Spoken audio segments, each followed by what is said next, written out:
Before the rise of the Swiss Confederation, the region was dominated by the Celts in the 1st century BC. Imagine a land dotted with Celtic villages, thriving in their own unique culture and tradition. However, in 58 BC, Caesar arrived, bringing the might of the Roman Empire with him. The Romans swiftly absorbed the territory, integrating it into their vast empire. This marked the beginning of a significant transformation for the local society. As the Roman influence took hold, the local landscape and culture began to change. The fall of the Western Roman Empire in the 5th century ushered in another shift. Germanic tribes, with their unique customs and ways of life, moved into the region. These tribes reshaped the land, leaving marks that would influence the area for centuries. This period laid the foundation for the diversity that Switzerland is known for today. By the 9th century, Charlemagne, a towering figure in European history, extended his control over the region. Under his guidance, the area became part of a vast empire again, one that emphasized unity and strength. As time passed into the 10th century, this territory found its place within the Holy Roman Empire, a key moment in the region's historical narrative. These changes were pivotal in shaping the political landscape. It wasn't long before the seeds of modern Switzerland were planted. By the 13th century, amid the Holy Roman Empire, the foundations of Switzerland as we know it today began to take shape. This was a time of forming alliances and creating a federal structure that would grow and eventually define the nation. These steps were crucial in carving out an identity that the Swiss would continue to build upon. After the great shifts in the 10th century, the stage was set for something significant. In 1291, the folks of Uri, Schwyz, and Unterwalden decided it was time to unite. They were part of the Holy Roman Empire but wanted to control their fate amidst the chaotic political environment. To do this, they came together and signed a declaration, known as the Bundesbrief. This was a remarkable step, as it laid the groundwork for what we recognize today as a federal structure. Exactly, and that was just the beginning. Their alliance quickly expanded. By the 15th century, other regions like Lucerne, Zurich, and Bern also joined, realizing the benefits of standing together. However, this growth brought new challenges. The more they expanded, the more they collided with the interests of neighboring Austria. This tension ignited a series of conflicts, and these small regions found themselves up against a powerful enemy.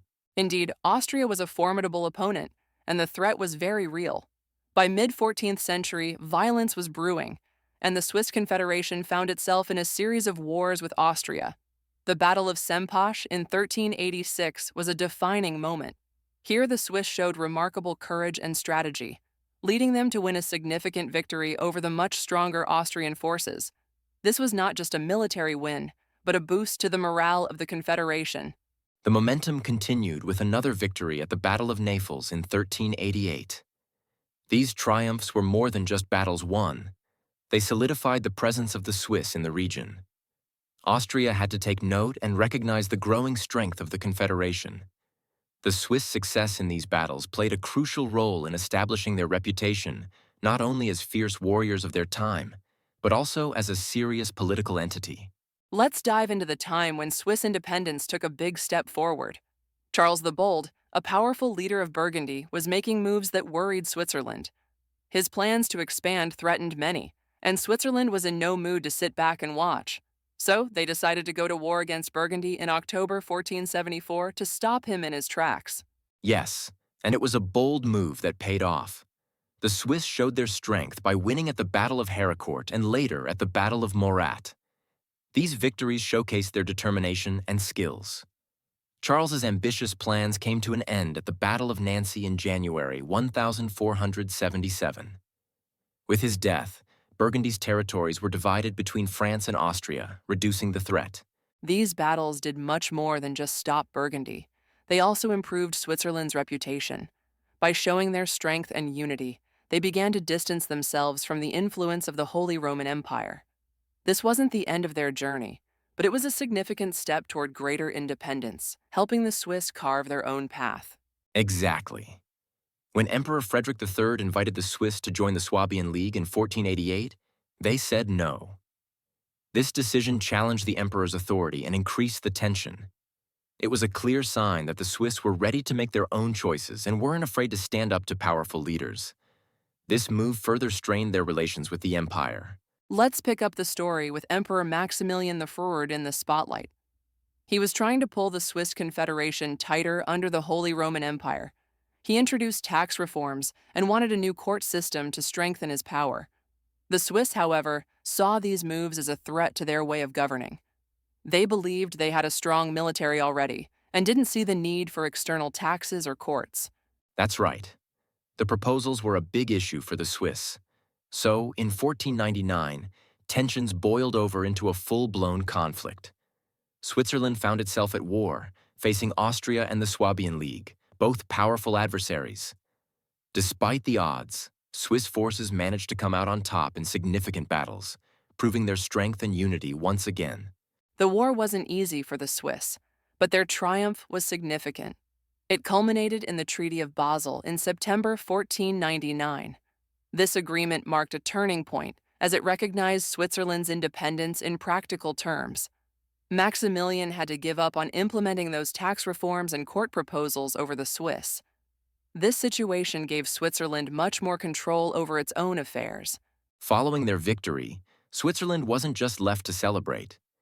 They welcomed new members, like Basel and Schaffhausen, into the Confederation in 1501. This move further cemented their autonomy. Their decision to include these cantons demonstrated both a symbolic and official step toward independence. This solidified their position on the European stage as a distinct and self-governing identity. The impact of the Protestant Reformation in the 16th century cannot be overstated. It shook the foundations of many regions, including Switzerland. Reformers like Martin Luther and Jean Calvin spread their teachings, challenging the traditional religious practices. This created significant changes, but also widened divisions among the Swiss cantons. Some cantons chose to abandon Catholicism, which led to internal conflicts as religious tensions rose high. Indeed, these divisions among the cantons led to the Capel Wars. The First Capel War took place in 1529, but it did not lead to any major changes. However, in 1531, the Second Capel War brought more intense battles. These were times of turmoil, where the cantons found themselves at odds over religious differences. Despite the conflict, they managed to find some level of resolution through the Wars of Vilmergen. The last major battle of internal conflict, the Battle of Toggenburg, occurred in 1712. It was a significant Protestant victory, and it led to the Treaty of Aarau on August 11, 1712. This treaty brought peace among the cantons, at least for a time. It established a framework for coexistence and lessened the tensions that had plagued the region. However, the path to lasting peace among the cantons was still a journey. With the Treaty of Aarau, there was a tangible shift towards achieving peaceful relations. It marked an important step in resolving the divisions that had caused strife across the cantons.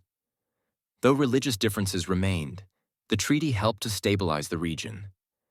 It was a moment when the cantons realized the importance of unity over division. It was not just about winning battles, but creating a peaceful environment for future generations. Let's continue with the changes Switzerland faced in the early 19th century. After the tumultuous years, it was Napoleon's turn to influence Swiss history. In 1798, he invaded and replaced the old confederation with the Helvetic Republic. This new structure, however, didn't last long. Napoleon's defeat in 1815 brought another shift with the Congress of Vienna, restoring the Swiss Confederation and adding new cantons like Valais, Neuchâtel, and Geneva. Exactly, and this reformation had a lasting impact on the Swiss landscape. The Congress of Vienna wasn't just about reshaping borders, but also about balancing the wishes for a united front with respect for cantonal differences. The period saw tensions between Catholic cantons that favored the old systems and Protestant cantons that called for a unified state. These differences led to the Sonderbund War, reflecting the deep-rooted ideological divisions. The Sonderbund War became a pivotal moment in Swiss history. Fought in 1847, it ended with a Protestant victory. This triumph paved the way for a major transformation in 1848, when a new constitution was introduced. With this, Switzerland moved from a loose confederation to a unified federal state. This marked the modern era for the country, establishing the structure we recognize today.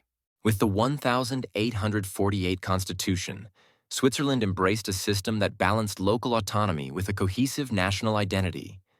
It's fascinating how they managed to create a model that accommodated such diversity, considering Switzerland is home to 4 official languages: German, French, Italian, and Romansh. This linguistic unity stands as a testament to their commitment to cohesion despite differences, which is remarkable and somewhat rare in the modern world. Absolutely. The transition to a peaceful and united Switzerland is truly fascinating. This story of transformation continues to inspire generations, showcasing resilience and determination. As we wrap up, we invite you all to support us. If you enjoyed this journey through Switzerland's history, please like and subscribe to stay updated. Your comments mean a lot to us and help keep this explorative adventure going. Join us for more captivating episodes on histories that shaped our world.